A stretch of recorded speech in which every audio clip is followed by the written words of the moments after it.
Boa tarde, bom dia, boa noite, enfim, vai saber, né? Para quem não está acompanhando a gente sincronamente, então, nosso terceiro encontro para discussão do Lógica das Ciências da Cultura. Vou já passar a palavra para o Pedro, que vai, então, conduzir aqui a discussão hoje. Pedro, a palavra é tua. Obrigado, professor Rafael. Então, a gente começa aí a partir do último parágrafo, né, da página 10. E qualquer questão, pessoal, pode me interromper e a gente desdobra aí a discussão. Bom, então eu passo a leitura. Só antes disso, vocês estão me ouvindo bem? Ok. As criações variadas e multiformes da fantasia criadora de mitos estão agora sujeitas à crítica do pensamento, que mina suas bases e mata suas raízes. Tal função crítica é imediatamente seguida, como deve ser, por uma nova função positiva. Pensamento, impulsionado por sua própria virtude e movido por sua própria responsabilidade, não tem escolha a não ser reconstruir o que destruiu. Os sistemas filosóficos dos pré-socráticos revelam com que admirável rigor essa missão é abordada e desenvolvida passo a passo. Com a teoria platônica das ideias e a metafísica de Aristóteles, o problema abordado encontra uma solução que guiará e governará o pensamento dos homens por muitos séculos. Uma síntese tão grandiosa não seria possível se não tivesse sido precedida por um formidável trabalho de detalhamento. Muitos princípios, à primeira vista opostos uns dos outros, contribuíram para ela. Além disso, esse trabalho segue caminhos muito diferentes na forma como o problema é colocado e resolvido. No entanto, se olharmos para seu ponto de partida e seu objetivo, podemos, à primeira vista, resumir todo esse gigantesco esforço de pensamento em um conceito fundamental, descoberto pela filosofia grega e desenvolvido e modelado por ela sob todos os pontos de vista. Referimo-nos ao conceito de logos, que ocupa um lugar central na trajetória do pensamento grego. O significado que atribuímos a esse conceito e a riqueza futura que ele adquire já são claramente percebidos na primeira versão que a filosofia de Heráclito nos ofereceu. À primeira vista, a doutrina heraclitiana parece permanecer no interior da estrutura da filosofia jônica da natureza. Heráclito ainda considera o universo como uma soma de materiais que se formam mutuamente. Para ele, porém, essa é apenas a superfície da realidade, sob a qual tenta descobrir uma realidade mais profunda, até então invisível para o pensamento. Insatisfeitos com o mero conhecimento do "o que", os pensadores jônicos procuravam investigar o como e o porquê das coisas. Quando chegamos a Heráclito, essa pergunta assume um significado novo e muito mais nítido. Ao colocá-la dessa forma, o pensador efésio sabe que ela não pode ser respondida pela percepção, nos limites das especulações da filosofia da natureza. A resposta só pode ser encontrada no pensamento, que é o único capaz de libertar o homem das limitações da sua individualidade. Guiado pela mão do pensamento, o homem não mais se limita a expressar suas próprias opiniões, mas compreende algo universal e divino. A concepção particular dá lugar a uma lei cósmica. É assim que o homem escapa, com Heráclito, do mundo mítico dos sonhos e do mundo limitado das suas percepções sensoriais. De fato, esse é o verdadeiro significado da vigília e do despertar, a posse de um mundo comum a todos os indivíduos, em oposição ao que acontece nos sonhos, nos quais cada pessoa vive em seu próprio mundo, fechada e confinada nele.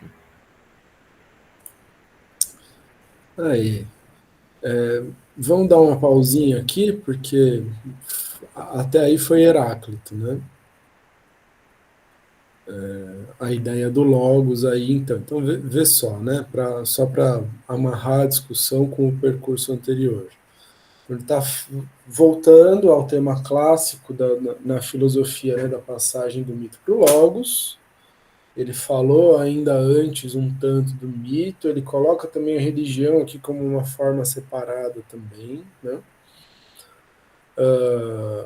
Mas dá um destaque e atribui à filosofia grega um certo pioneirismo. Esse passo foi dado pela primeira vez na filosofia grega, né? De como isso vai, então, dos pré-socráticos até Platão e Aristóteles, como as duas correntes antagônicas, que são, assim, digamos, o protótipo ou o arquétipo da sistemática filosófica toda, né, de idealismo e empirismo. E aí eu preciso só apontar para fora do texto aqui,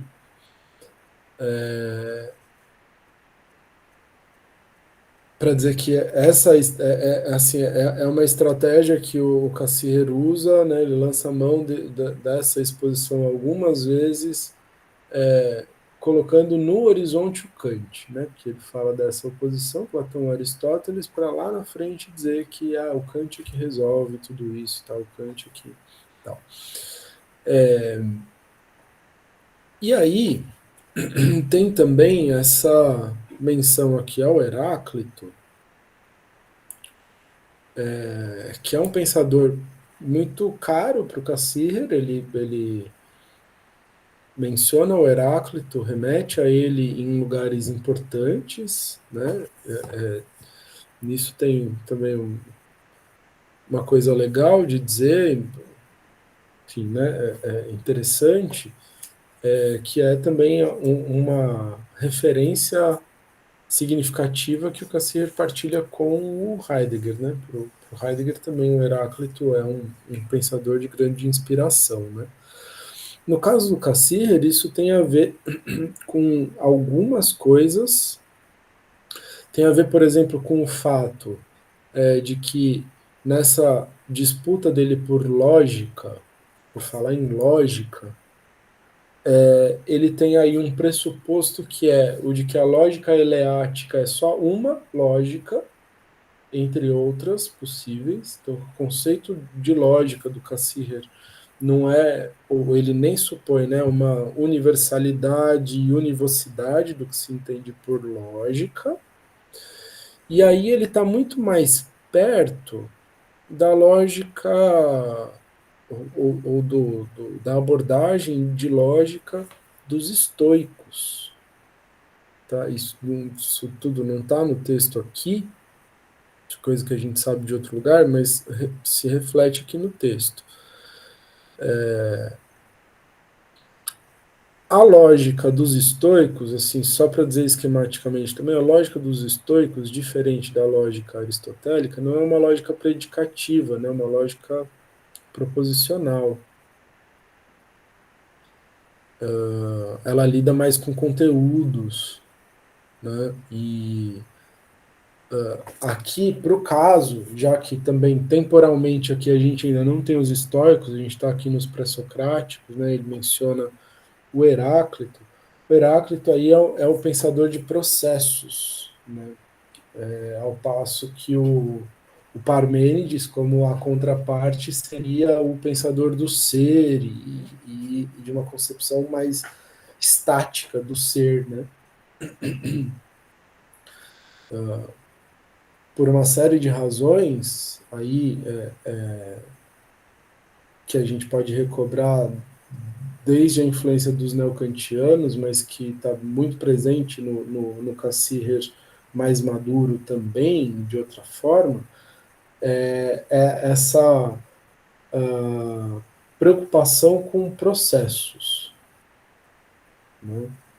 Então, o percurso de desenvolvimento da escola de Marburgo é um percurso que leva a essa concepção de uma filosofia em um sentido próximo do que hoje se chama de metafísica de processos, de uma filosofia de processos, até não só a metafísica é uma das, né, abordagens dessa filosofia de processos, mas, né, enfim,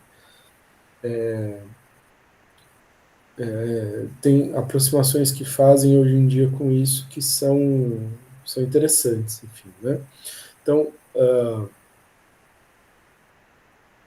acho que é isso, tá? Só para ligar os pontos do texto, então. Tá? Ele está passando, então, do mito para o logos, e ele passa aqui para um logos e para uma certa concepção que tem elementos que são muito inspiradores para ele por uma série de razões, ao passo em que ele também vai denunciar, vai mostrar o que esse pensamento ainda tem de substancial, né, para opor ao funcional de que ele vai falar depois. Né? E lembrando que também ele está assim, preparando um terreno para chegar no estado maduro da filosofia antiga, né, que é com o conceito de ser. Né? Fala aí, Marcos. Não, também ia falar que nesse momento o Cassirer não se remeteu diretamente ao Kant, né? Mas se você vê quando ele começa lá tipo, a fazer essa passagem do mito para o Logos, do mito para a filosofia, nesse começo desse parágrafo que a gente leu, ele já fala assim, é pela crítica do pensamento, né, que se supera essas criações variadas e multiformes da fantasia, né, que criam um mito. Eu acho que essa ideia de crítica do pensamento já remete um pouco ao Kant, ao kantismo, eu acho, né? Não sei. Mas Olha, o que eu fiquei encanado só é que, tipo, o Cassirer tem essa menção direta ao Kant nos textos, mas aqui não, né? Mas depois quando ele fala assim, o pensamento impulsionado, assim, no texto, né, o pensamento impulsionado por sua própria virtude, movido por sua própria responsabilidade. Fiquei encanado com essa virtude aqui, né? Porque eu fui depois comparar, né, com o que está em alemão, é Kraft, né? E a gente sabe que pois é. Kraft pro Kant não, virtude e Kraft não são a mesma coisa. Então, Não eu, sei. eu O que você encanei acha? eu encanei com essa mesma expressão assim, aí eu abri aqui também um alemão, e é uma.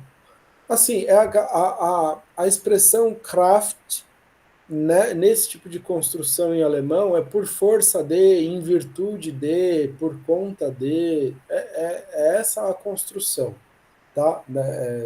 Sem precisão conceitual, mas como construção linguística, é isso aí, né? Eu acho que no fraseado da tradução já está ruim, né? Porque é por conta de, em virtude disso, né? Mas aí ficou parecendo que é uma virtude do pensamento. Então, realmente Sim. não é esse o caso.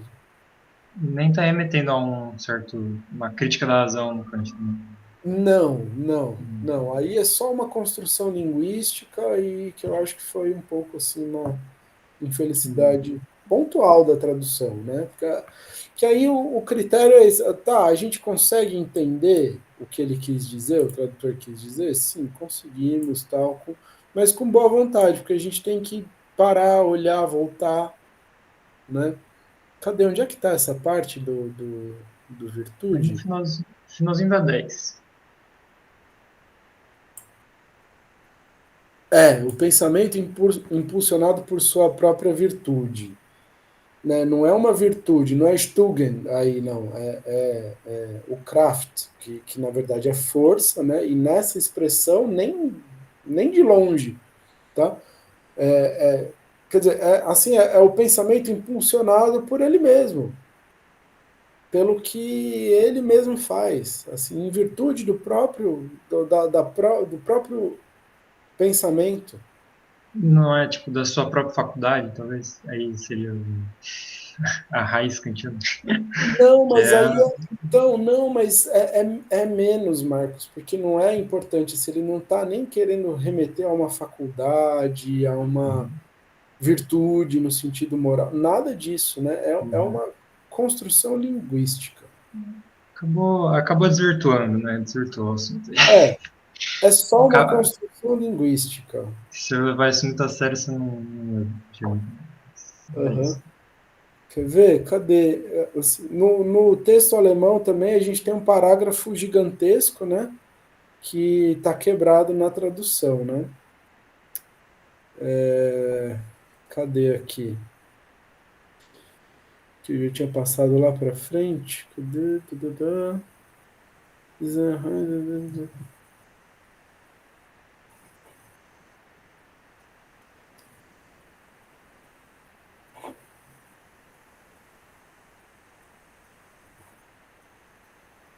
Puxa vida, são vários parágrafos para trás aqui, na verdade. Passo.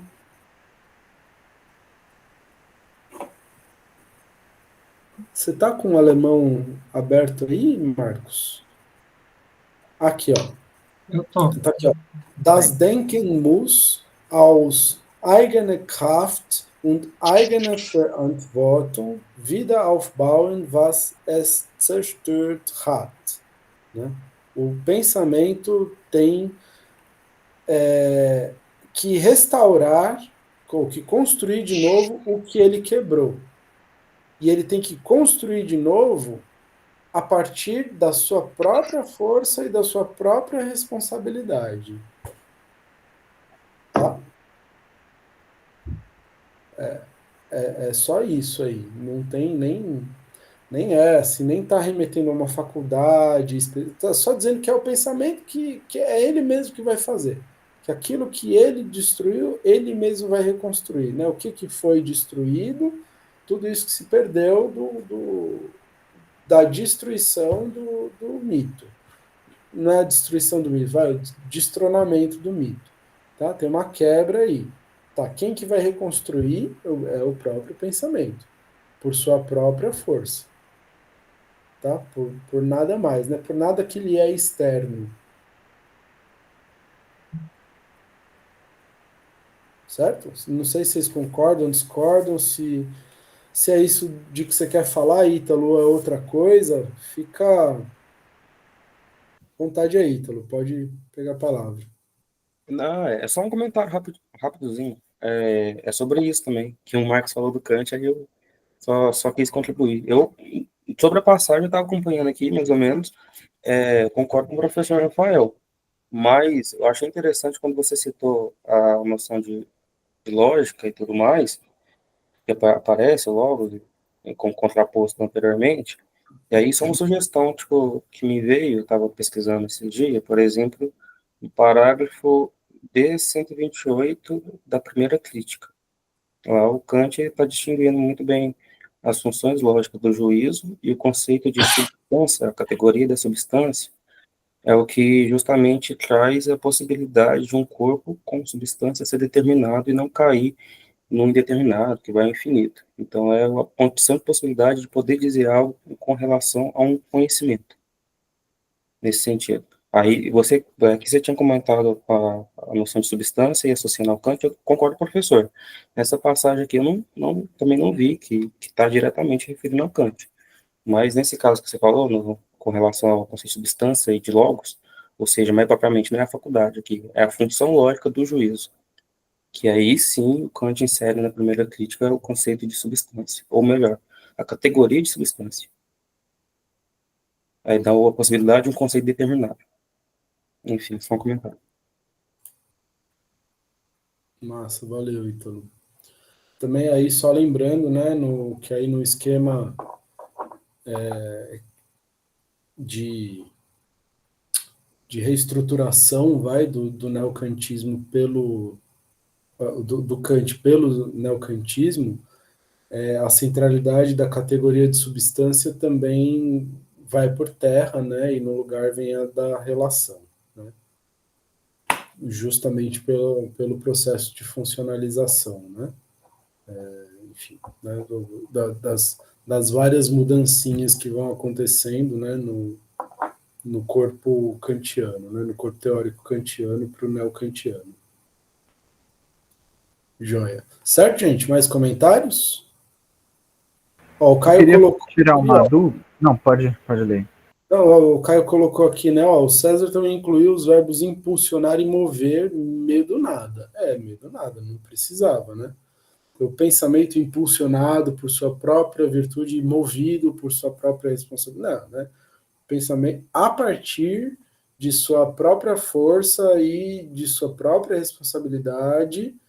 E nem tem muito esse não tem escolha a não ser reconstruir o que.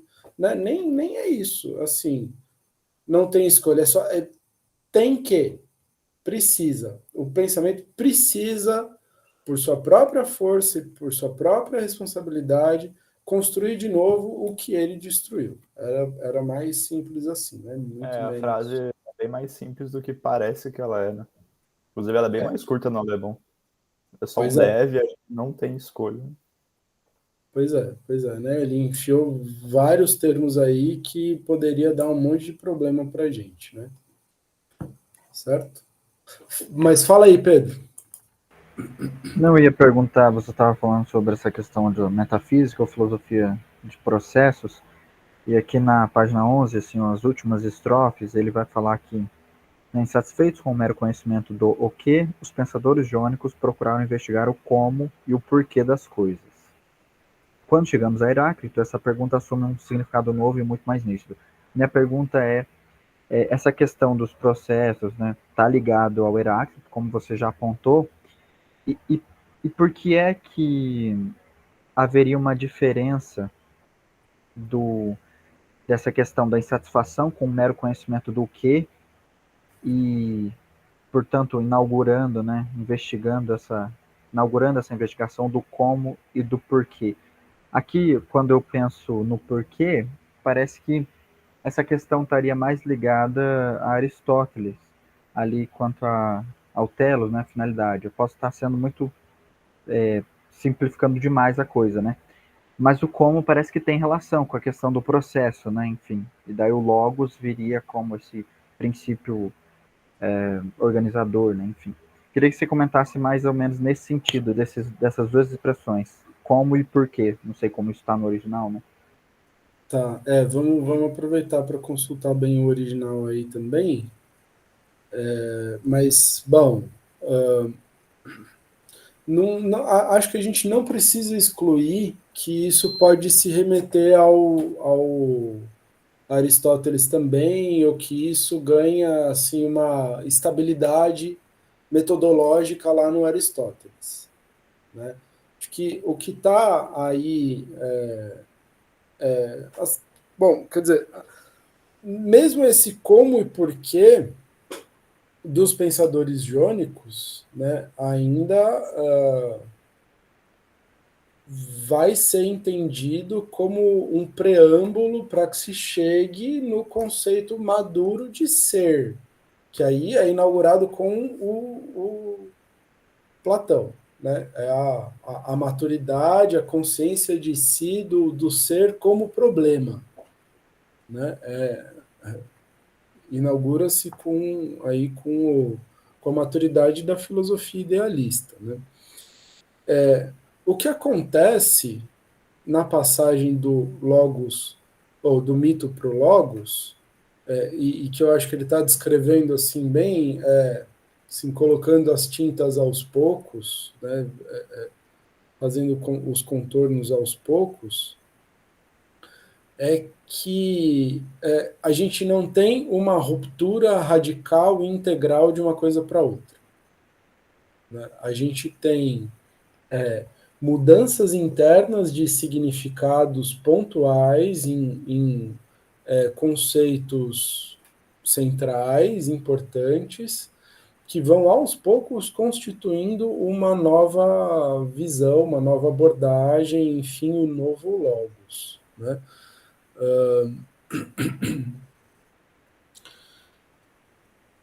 a gente já tinha até falado isso na última vez, né, que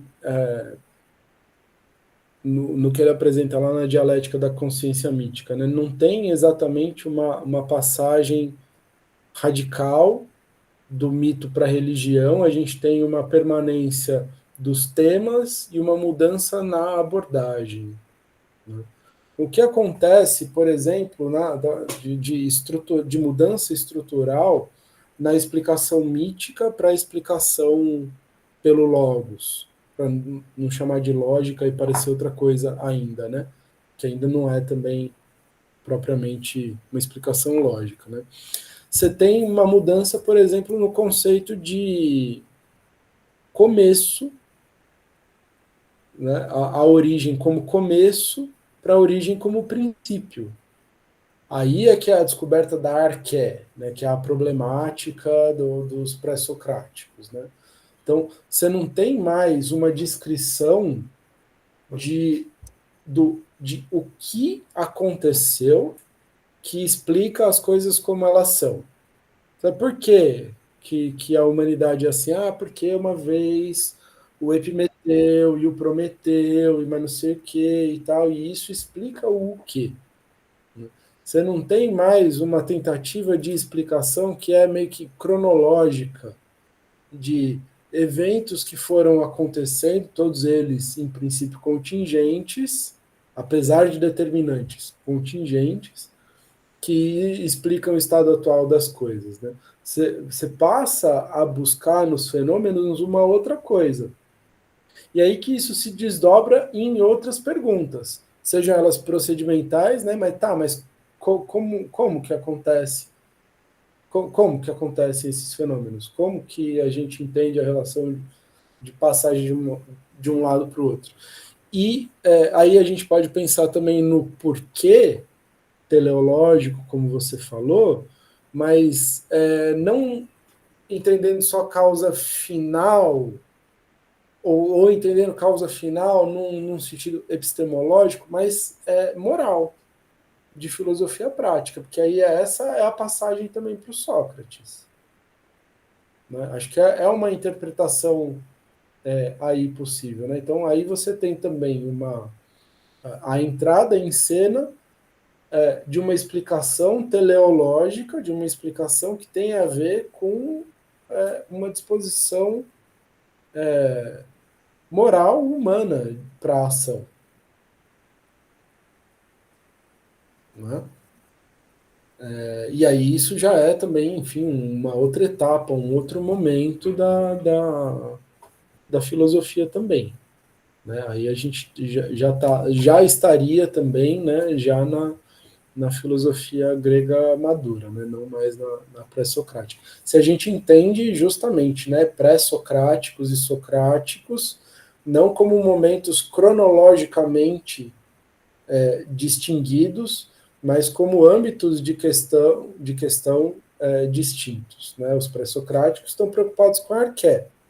O Sócrates, ou seja ele personagem do Platão ou não, ele já não é mais essa questão.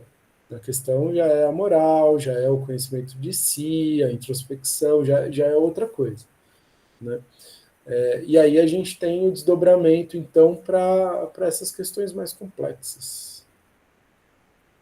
Né? Professor, Diga. eu tenho uma pergunta. Você estava falando da passagem do conceito de começo para o de princípio. Uhum. Quando entra o conceito de verdade no jogo, já é um desenvolvimento moderno ou um desenvolvimento antigo? Ou seja, Depende do conceito de verdade. científico. Então, mas não, depende. Porque, assim, científico antigo também é episteme, joia, né? Mas o conceito de verdade é a aletheia, ou aletheia, né? É o desvelamento. Tem um texto bem bom do Cassirer no volume da Filosofia do Renascimento, o volume póstumo da Filosofia do Renascimento, que ele pega o blocão assim de passagem do paradigma aristotélico para o paradigma moderno, em que ele vai pegar a evolução ali paulatina desses conceitos-chave, por exemplo, o conceito de verdade. Tá? Por que para ele começa com o Nicolau de Cusa a modernidade? Porque é a primeira vez que o conceito de verdade assume o sentido de uma identidade de coisas quantificáveis. Antes disso, o conceito de verdade era outra coisa. Tá? Aí é ali que você vê assim, a entrada em cena, né, e o domínio de elementos matemáticos. Certo? Então, mais precisamente, então, o conceito de verdade direcionado ao conceito natural de mundo, mas ao mesmo tempo em seu afastamento antropomórfico, revolução copernicana, que inicia a revolução científica seria mais propriamente moderna. E aí, quando você pega uma noção mais de, não sei, de que ela é até, os termos que você utilizou, mas remete uma verdade como uma sabedoria, ainda talvez um Aletheia é desvelamento, né? Mas é que que era o conceito grego. Porque assim, o que é a verdade? A verdade é o que se apresenta, né? A verdade se revela. A verdade não é uma identificação, não é correspondência do interno com o exterior, né? Isso tudo é pressuposição moderna. Para os gregos, mas aí também para os medievais, a coisa ainda é diferente. Né? O conceito de verdade não tem nada a ver com identidades quantificáveis, permutáveis por identidades, né, por equivalentes, não é nada parecido com isso. Né? Isso passa a ser quando a gente vai dando centralidade para a matemática, tá? Para o conhecimento matemático. Ó, deixa eu pegar o texto aqui rapidinho.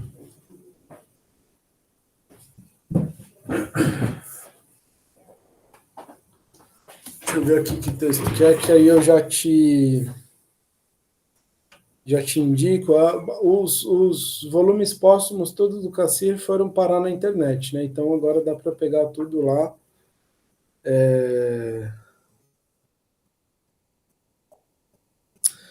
É o segundo texto da coletânea. O texto chama O Desenvolvimento do Conceito Moderno de Natureza na Filosofia e na Ciência do Renascimento. Tá? O texto está em inglês. The Development of Modern Concept of Nature. Nanana. Dá uma olhadinha nele, tá bom? Ele pega, né, o central é o conceito de natureza, mas ele passa bastante pelo conceito de verdade, como o que vai possibilitar essa passagem. E aí ele vai meio mostrando passo a passo, sabe? Como tem a primeira anomalia que acontece no sistema aristotélico, depois uma segunda, depois uma terceira, até que já o sistema já não para mais de pé. E aí você tem a crise do Renascimento. show de bola, valeu. Tá? É bem legal esse texto. Acho que é um texto de aula, não lembro exatamente. Né? É um texto bem legal, bem tranquilo também. Joia? E aí, Pedro? Vamos voltar aqui à leitura. O segundo parágrafo. Na verdade, é o primeiro que inicia, né? Da página 12. O primeiro parágrafo que está completo, assim, da página 12. Uhum. Todo o pensamento ocidental foi confrontado com uma nova missão, da qual não poderia mais se desviar. Depois que esse pensamento passou pela escola da filosofia grega, todo o conhecimento da realidade teve de se submeter, de uma forma ou de outra, ao conceito fundamental de logos, e, portanto, à lógica no sentido mais amplo da palavra. Isso também não mudou quando a filosofia foi mais uma vez deslocada do lugar predominante que ocupava, ou seja, quando o universal e o divino começaram a ser buscados em outro campo, indisponível para ela. O cristianismo combate o intelectualismo da filosofia grega, mas não pode e não quer voltar ao simples irracionalismo. O conceito de logos também está profundamente enraizado no pensamento cristão. A história dogmática nos revela a luta tenaz que os motivos fundamentais da religião cristã da redenção tiveram de travar contra o espírito da filosofia grega. Do ponto de vista da história do espírito, não há vencedores nem perdedores, mas também não se pode dizer que os antagonismos tenham experimentado uma verdadeira conciliação interna. Nunca prevaleceu a tentativa daqueles que tentaram reduzir a um denominador comum o conceito de logos sustentado pela filosofia grega e o exposto no Evangelho de João. O tipo de mediação entre o individual e o universal, entre o finito e o infinito, entre o homem e a divindade, difere substancialmente em cada caso. Os conceitos gregos de ser e de verdade podem ser comparados, de acordo com o símile de Parmênides, a uma esfera que repousa firmemente em seu centro. Eles são, um e outro, conceitos perfeitos e perfeitamente limitados em si mesmos. Além disso, entre eles não há mais harmonia, mas verdadeira identidade. Acho que aqui dá para comentar um pouco dessa questão que o Ítalo levantou, né? Essa questão da identidade aqui, que ele fala sobre ser e verdade. Uhum. E a superação vai desse pressuposto de harmonia também, né? Que era bem dominante até o fim do Renascimento, né? Essa identidade, professor, estaria justamente nesse sentido do termo original em grego, aletheia, enquanto aparição, desvelamento, justamente porque daí não haveria, como eu posso dizer, não haveria, para usar aqui um termo metafórico, um véu, que já é usado também, né? Porque se a verdade e o ser é um e o mesmo, ela consequentemente deve ser aparição, né? Hum. O que você pode Não comentar nesse entendi o teu sentido? final. Se no teu final aí você tá falando aí do conceito moderno ou do antigo. Se aí já é a aletheia ou se já é o conceito moderno de verdade. É o conceito Tu ia dizer- antigo. Isso, conceito antigo. Conceito antigo Olha, no sentido sim. de que, né, ser e verdade enquanto aparição. Aham. Então, eu imagino que sim, imagino que seja. Ai, me baguncei aqui com a tela. Eu imagino que sim, tá? Que de outra forma, né, ele está falando dessas coisas que a gente já falou. Mas assim, aí o foco dele, aí é que tá, né? Assim, se a gente justapõe várias exposições do Cassirer, em que ele destaca um ou outro conceito e vai assim, acompanhando o desenvolvimento histórico desse conceito, né? Se a gente junta vários deles, a gente tem uma trama muito legal, muito massa, né? Que aqui ele está falando a partir do conceito de logos, né? Eu falei ali, ele faz a partir do conceito de verdade, a partir do conceito de natureza, né?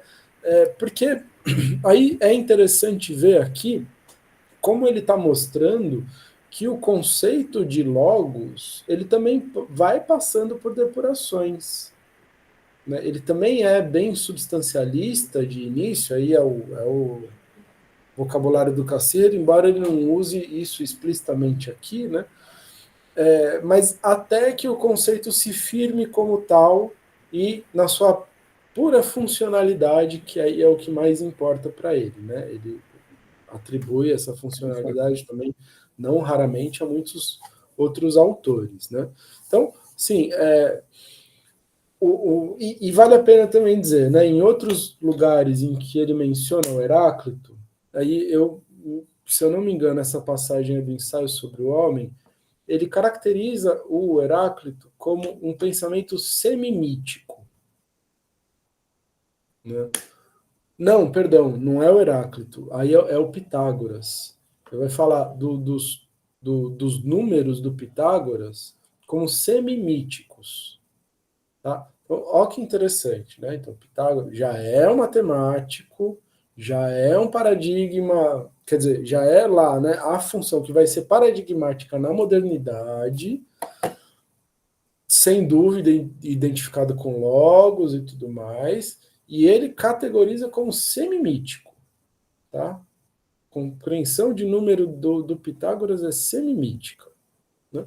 Então, isso dá para a gente claramente a noção de que a gente vai configurando uma compreensão da realidade como ordenada independentemente da nossa vontade, etc., que o bojo de onde a gente parte com o mito, mas que isso acontece paulatinamente e que só com muitas etapas e retornos, né, reflexivos que a gente vai descamando essas compreensões substanciais do ser até chegar numa forma purificada de ser, né?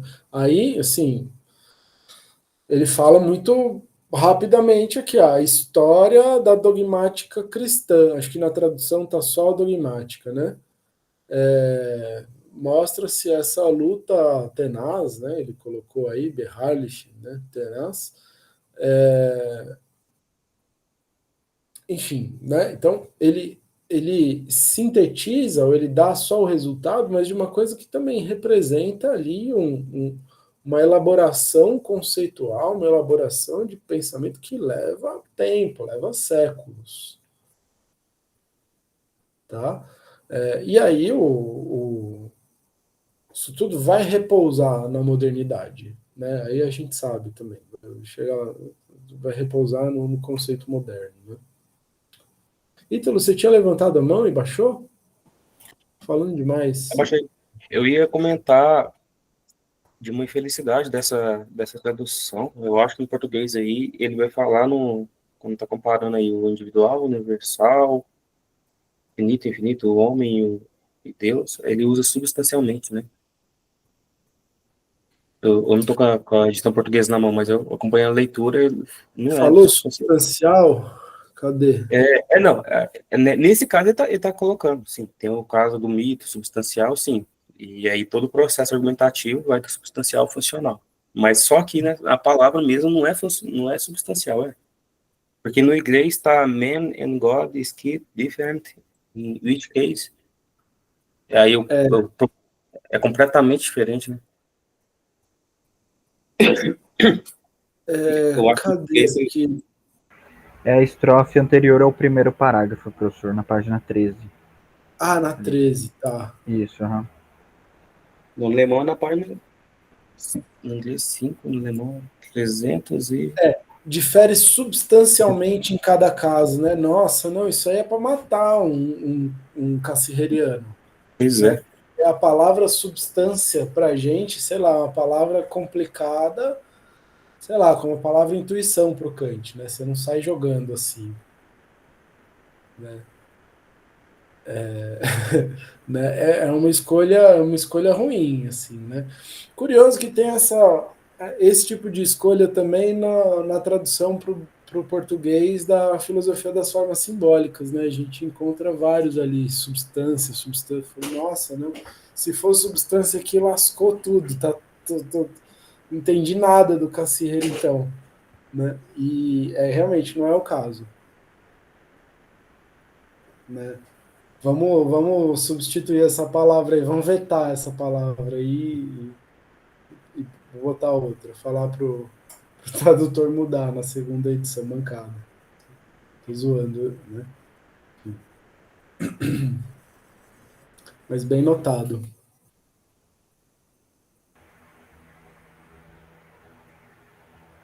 Pode prosseguir aqui? Vamos seguindo? Vamos. Parei aqui no O Dualismo, na página 3 mesmo. Sim. O dualismo da visão cristã do mundo destrói essa identidade. A partir de então, todos os esforços da ciência e do pensamento puro serão incapazes de preencher a lacuna que se abre no ser. É verdade que mesmo a filosofia cristã não desencoraja a tendência à unidade que está implícita no conceito de toda filosofia. Mas isso não significa que ela possa superar o conflito entre os dois polos opostos, por mais que tente reconciliá-los em sua própria esfera e com os recursos de seu próprio pensamento. Essas tentativas dão vida a todos os grandes sistemas da filosofia escolástica.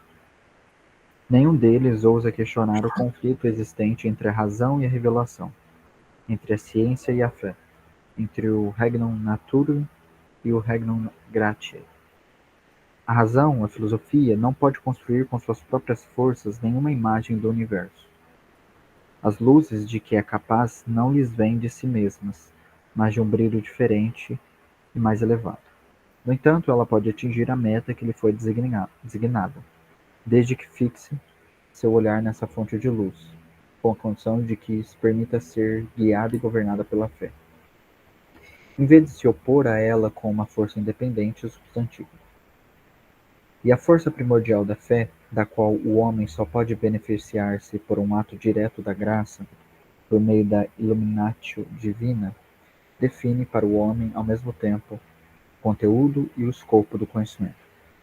Nesse sentido, a expressão fides quaerens intellectum, fé que busca compreensão, torna-se o compêndio e o lema de toda a filosofia cristã na Idade Média. Pode-se pensar que os sistemas da autoescolástica, especialmente o de Santo Tomás de Aquino, alcançaram a síntese desejada e restauraram a harmonia perdida. Natureza e graça, razão e revelação não mais se contradizem, mas uma aponta para a outra e leva a ela.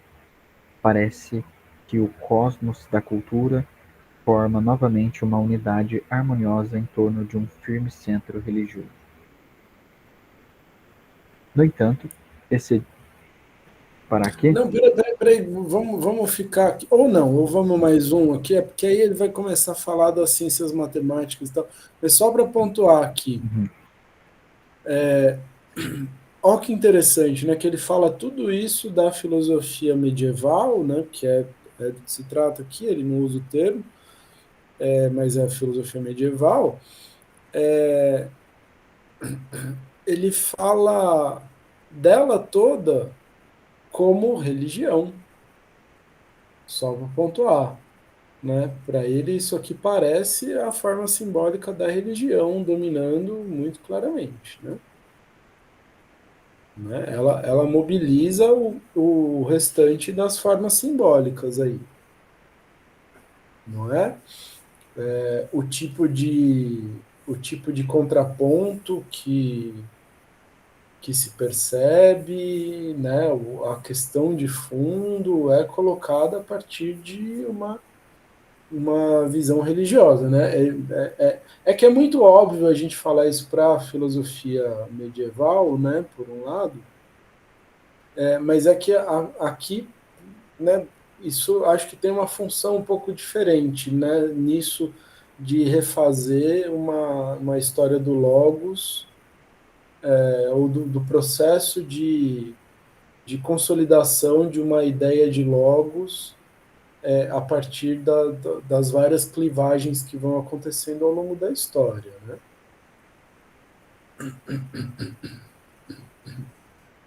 Certo? Mas, assim, daqui eu só diria isso, né? E aí, beleza? Então, é quando a gente consegue restaurar essa harmonia que a gente consegue de novo fechar o cosmos da cultura, né? Tudo passa a ter de novo, assim, um acabamento, e enfim, né?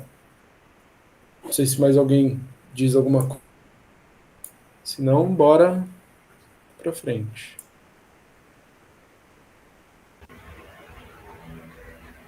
Enfim, vou avançar então. No entanto, esse edifício da escolástica, artificialmente construído, no qual a fé cristã e o conhecimento filosófico dos antigos se equilibram e se apoiam mutuamente, entra em colapso sob o ataque de um novo ideal de conhecimento, que determina e molda a ciência moderna como nenhum outro. A matemática retorna à antiga ideia de conhecimento. Kepler e Galileu baseiam-se diretamente nas ideias fundamentais de Pitágoras, Demócrito e Platão. Em suas pesquisas, porém, essas ideias adquirem um novo significado. Os novos pensadores encontram a ponte que a ciência e a filosofia da antiguidade não conseguiram construir entre o inteligível e o sensível. A barreira remanescente entre o mundo sensível e o mundo inteligível cai diante da ciência matemática. A matéria parece estar sendo penetrada pela harmonia dos números e dominada pelas leis da geometria. Todas as contradições que haviam se enraizado na física aristotélico-escolástica desaparecem diante dessa nova ordem universal.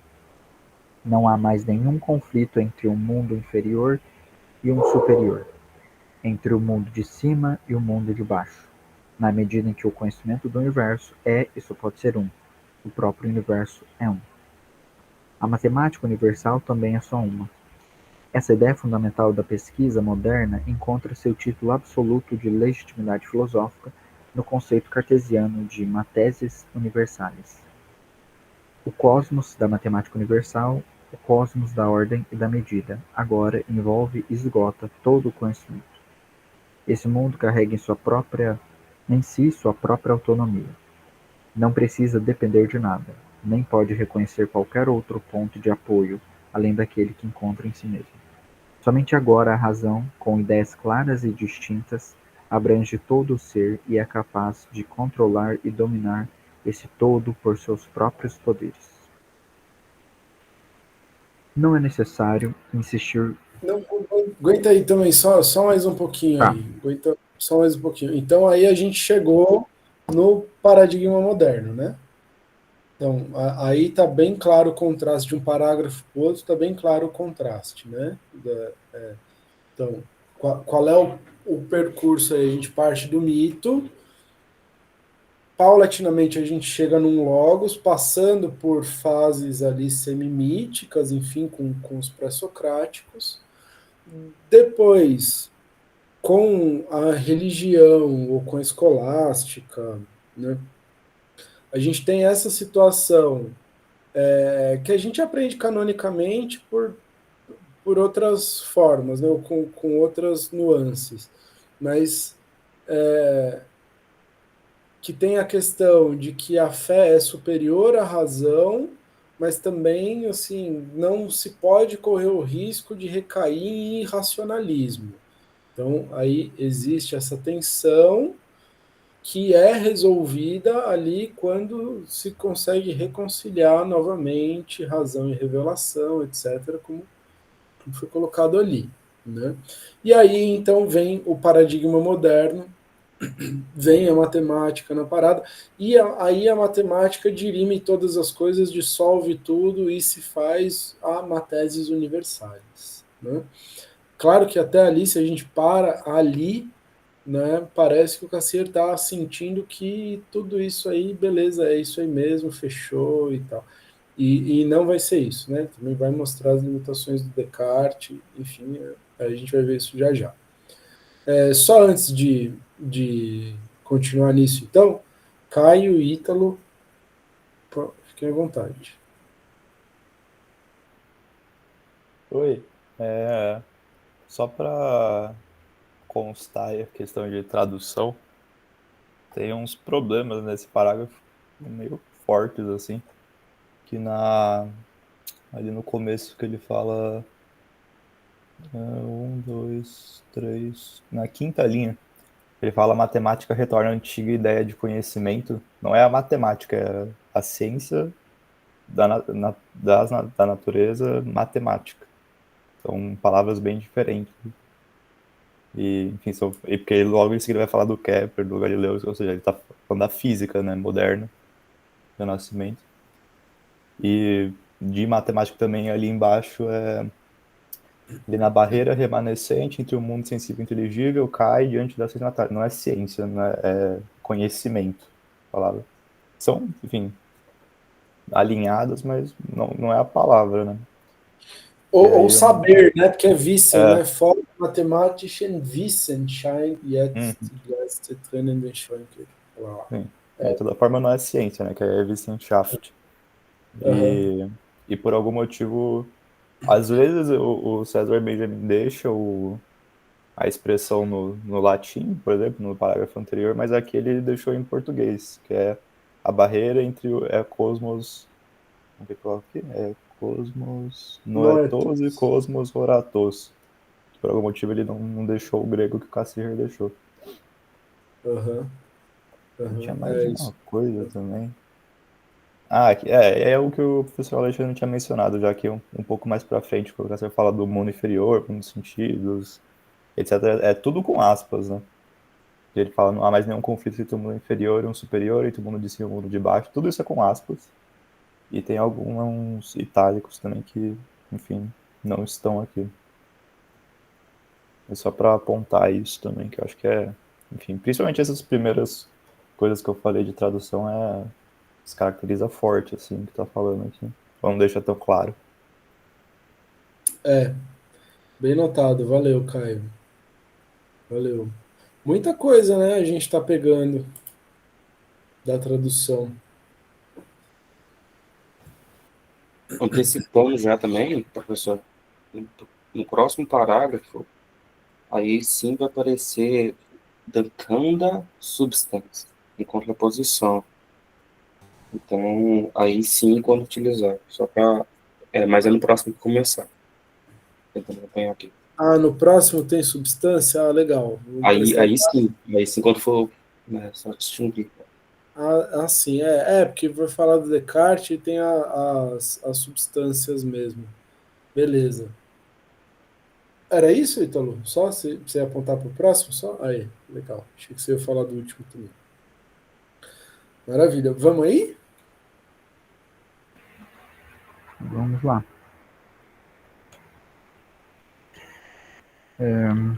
Tá. Deixa eu apresentar.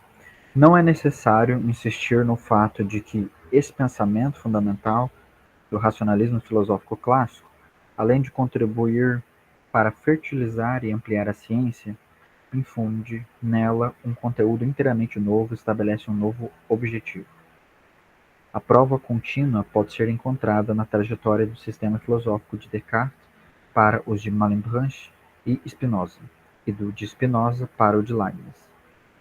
À luz deles, podemos ver diretamente como o novo ideal da matemática universal se impõe progressivamente em novos campos de conhecimento da realidade.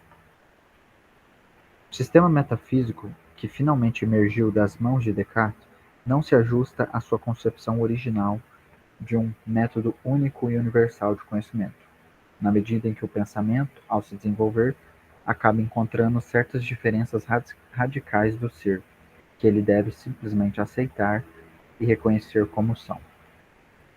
O dualismo das substâncias leva uma barreira ao monismo do método cartesiano e lhe opõe limites. Desculpa, eu falei leva, né, mas é levanta. O dualismo das substâncias levanta uma barreira ao monismo do método cartesiano e lhe opõe limites. No final, parece que a meta que esse método estabelece para si não é alcançável para o conhecimento da realidade, como um todo, mas apenas para certas partes dela. O mundo dos corpos está sujeito, sem limitações, à regra do pensamento matemático. Nenhum resíduo não compreendido permanece nele. Nenhuma qualidade obscura, irredutível aos conceitos puros de quantidade e de número. Tudo isso é eliminado e cancelado. A identidade da matéria, com sua extensão pura, garante a identidade da filosofia da natureza e da matemática. Mas junto com a substância extensa, aparece a substância pensante, e ambas devem ter uma origem comum, o ser divino. O fio condutor do método cartesiano falha quando Descartes enfrenta o problema de descobrir e mostrar esse extrato primordial da realidade. Nesse ponto, o pensamento de Descartes não segue mais o caminho dos conceitos de sua matemática universal, mas o caminho dos conceitos da ontologia medieval. A prova que ele busca só pode levá-lo a um resultado à custa de tomar a validade desses conceitos como certa, partindo do ser objetivo das ideias para deduzir daí a realidade formal das coisas. Os sucessores de Descartes, com mais energia e com sucesso cada vez maior, se esforçam para eliminar essa contradição inerente ao sistema do mestre.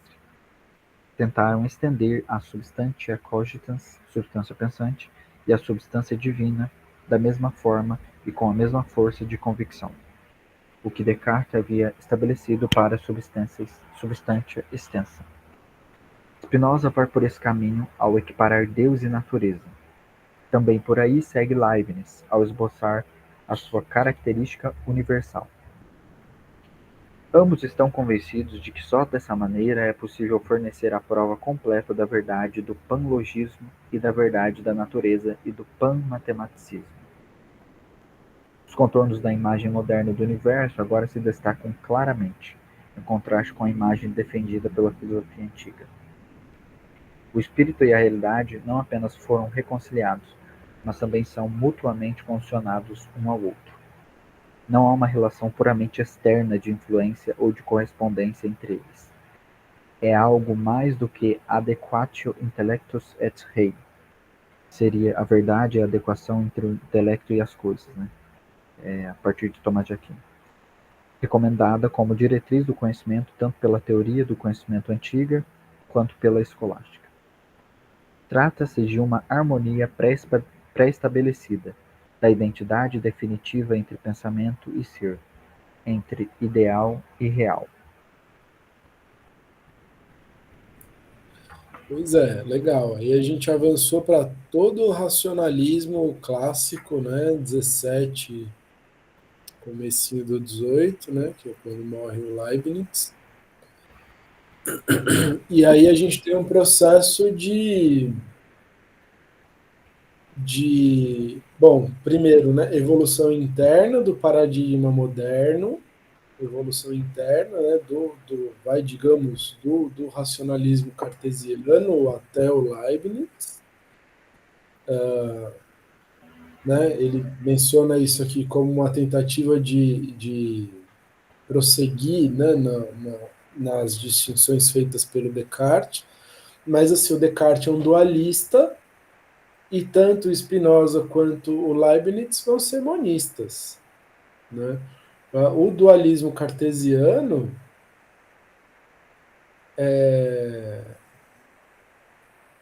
substancial, né? Duas substâncias, etc. Né?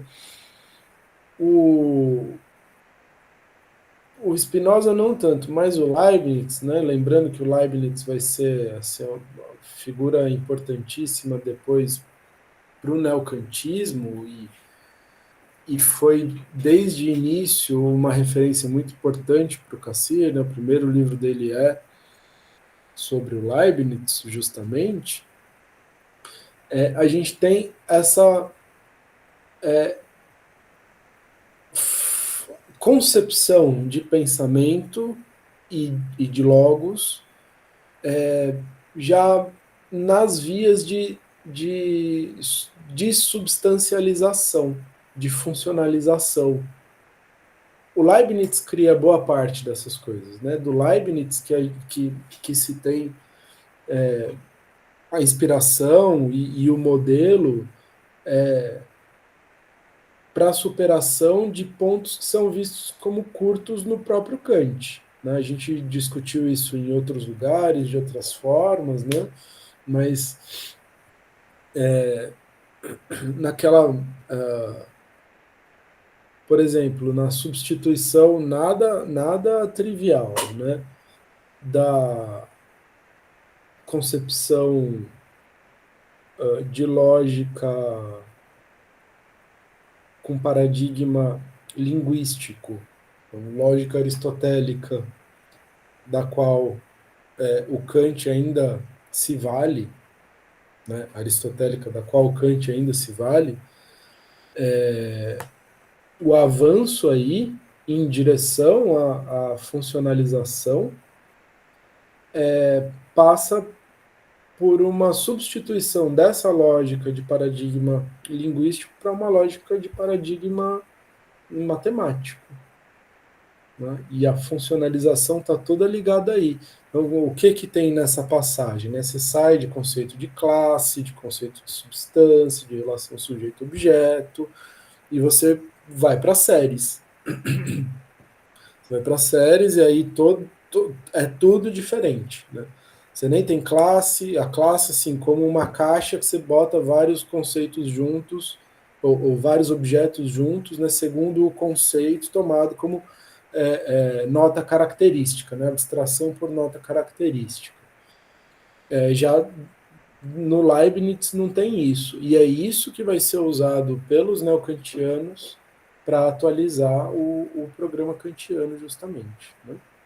Então, o Cassirer está fazendo uma reconstrução, aqui nesse caso, nesse parágrafo, do racionalismo moderno, né, mas, de novo, né, ele está apontando para certos elementos que vão ser muito úteis para ele. Aliás, que já foram, né, já foram bem úteis para ele antes, e ele, enfim, tá retomando aqui essas coisas, não sem intenções que são muito precisas dele.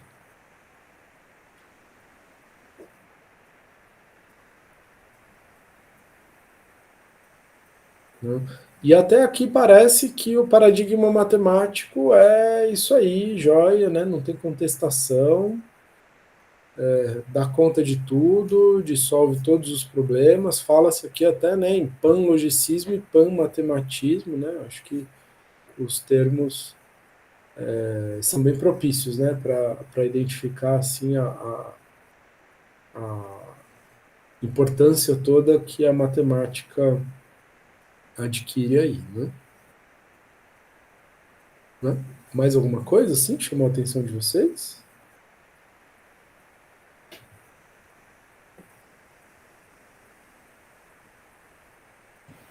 Eu ia corroborar, e agora parece ficar claro, como o cara estava falando,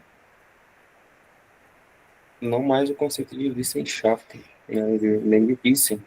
A tradução, tanto no inglês, também é conhecimento para tudo.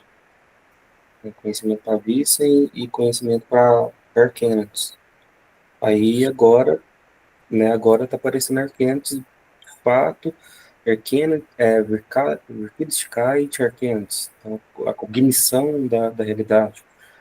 Se for distinguir, nesse caso, colocando Wissen como conhecimento, aí seria cognição da realidade. Numa tradução mais atualizada, de acordo com a filosofia das formas simbólicas. O próprio dono de Verene está usando o conhecimento. Mas se for por antes, né, por cognição, daria bem claro aqui que é outra coisa que está falando, é outro momento histórico, é outras categorias, melhor dizendo, outras relações. Né? Olha, não, pois é, Ítalo, mas assim, aí a gente tem, acho que um problema mais delicado até, porque, em princípio, não é nenhum pecado traduzir Erkenntnis por conhecimento e Wissen por conhecimento também. Né? Estritamente falando, a gente discerne em algumas concepções filosóficas as duas coisas, porque em grego a gente remete o Erkenntnis à episteme e o Wissen ao saber. É o saber e Wissen, né, e episteme com ciência, com Erkenntnis. Então, assim, em princípio não é um problema. Mas, dadas as nuances do pensamento do Cassirer, do modo como ele escreve, enfim, né, várias coisas que a gente discutiu assim por aí, a coisa muda de figura se a gente coloca aí conhecimento ou cognição. Né? Agora, não dá para simplesmente optar por uma ou por outra e ponto final. Né? Porque, por exemplo, aqui nesse parágrafo que a gente estava, ele está falando aqui, ele está mencionando, né? Aqui se trata de algo diferente daquela adequação intellectus rei, que tanto os antigos quanto, quer dizer, que tanto a doutrina do conhecimento antiga como a escolástica tinham ou estabeleceram como medida do saber, ou medida do conhecimento. Aí, né, eu acho que é equivalente. Mas ali é, sim, uma doutrina do conhecimento. Não é uma doutrina da cognição. Cognição, a gente pode, acho que, usar com mais tranquilidade, sem risco, quando é o Cassirer falando dele mesmo. Traduzir erkenntnis por cognição. É ele falando em primeira pessoa. Quando ele está fazendo essas várias reconstruções, eu acho que é mais tranquilo a gente ficar no vocabulário padrão, tentar entender meio pelo vocabulário padrão, né? Claro que tem certas coisas que a gente vai desconfiar mais, vai prestar mais atenção, mas no geral, tá?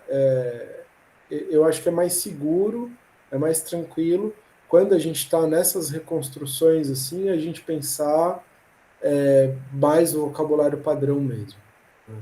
E ficar atento. Quando é o Cassirer, ele falando, né, aí ele pode estar querendo dar um significado mais preciso e mais diretamente relacionado ao seu próprio corpo teórico. Aqui, eu diria que essa reconstrução, até aqui, ela passa bem assim como uma mera reconstrução conceitual da filosofia. Não muito mais do que isso. Né? Tem essa impressão, assim. Mas fala aí, Ítalo.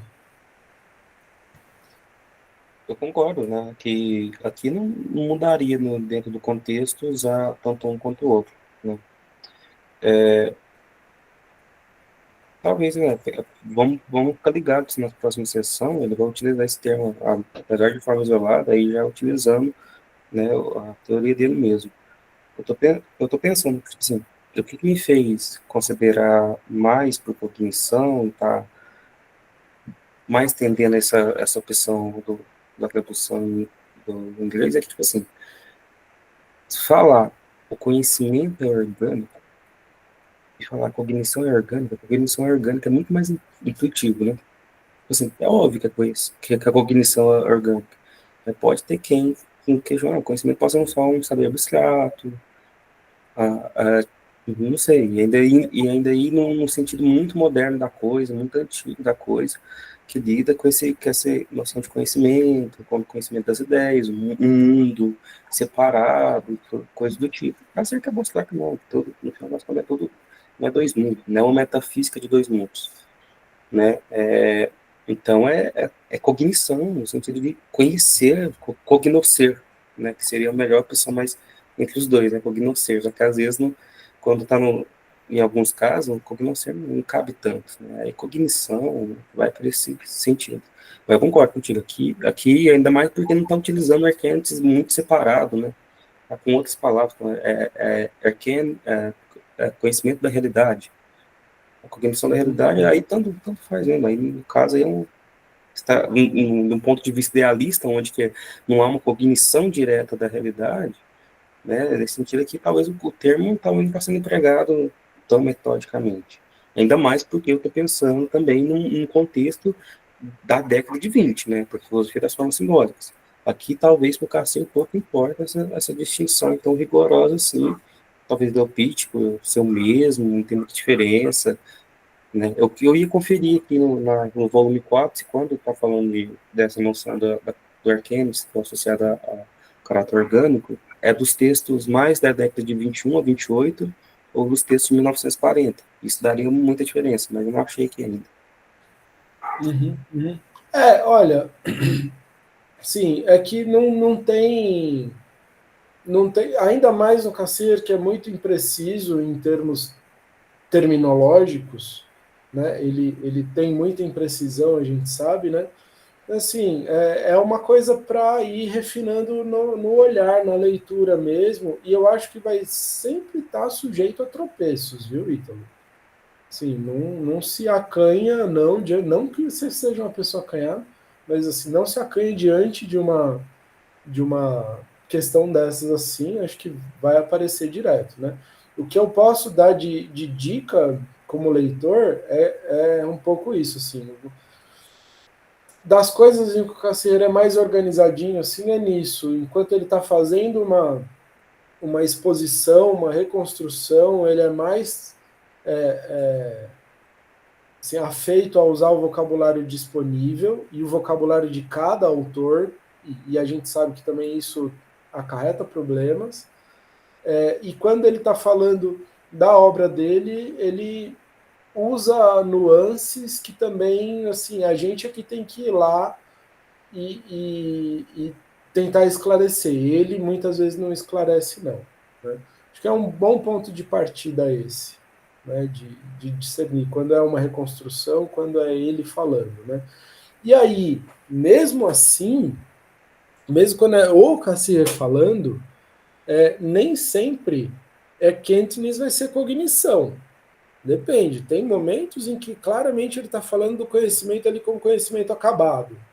Né? Quando vem construções como essa, por exemplo, Kenntnislehre, né? A doutrina do conhecimento, não é uma doutrina da cognição.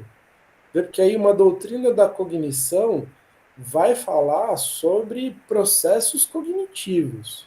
Uma doutrina do conhecimento aí vai estar muito mais focada nos conhecimentos estabelecidos, vai por aí.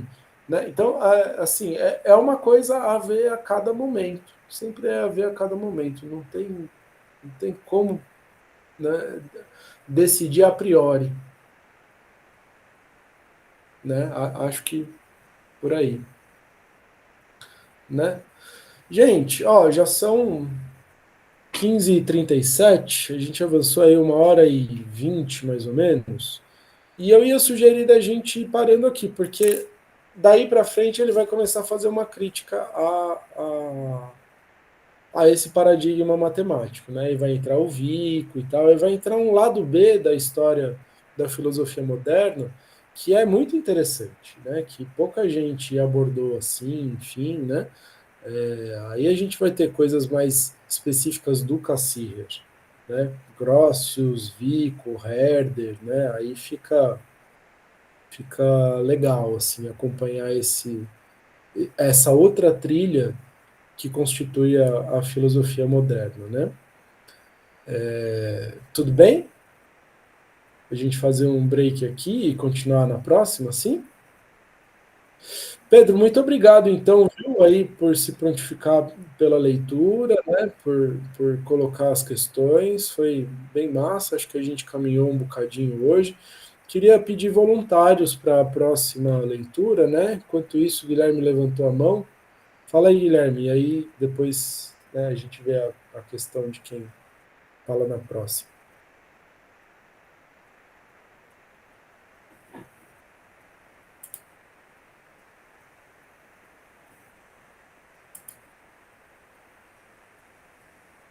Guilherme ficou tímido. Tá, aí é um aviso para não ficar gravado. Beleza. Infelizmente, sem a presença do Marcos, do Ítalo, né? Eu digo dos dois porque são mais aqui da casa, do Gustavo, né? É isso que dá, né? Ter esse grupo espalhado por aí. Fala aí, Marcos. Grupo funcional, Não, né? vamos retomar as atividades presenciais aí para esse tipo de coisa também, por favor. Então. Vamos que vamos, né? Vamos que vamos. Gente, então, obrigado. Vou parando aqui a gravação. Quem pode fazer aí a próxima?